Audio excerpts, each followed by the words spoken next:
Ito po, meron po tayong lumang monitor dito. Bali, yung gagawin natin sa monitor na luma na to para mapakinabangan po natin, gawin po natin siyang TV.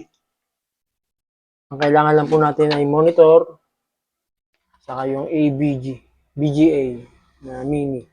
Ito po ang kailangan natin.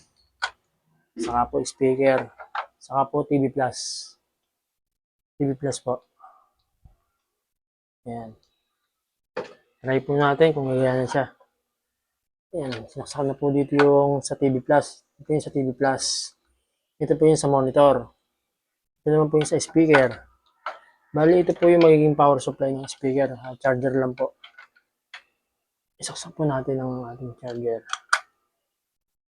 At itong monitor po, isaksak po natin. Ayan. Ayan po.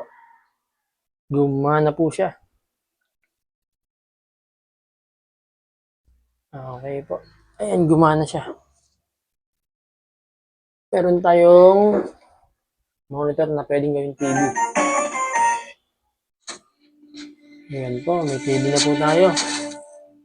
Meron na po tayong TV. TV Plus lang po ang kailangan nyo. Saka ito pong BGA na mini speaker. At monitor na hindi ginagamit na sa bahay. Pinaglumaan yung monitor po. Pwede na maging TV. Napakahinga lang sa kuryente. 19 watts lang po.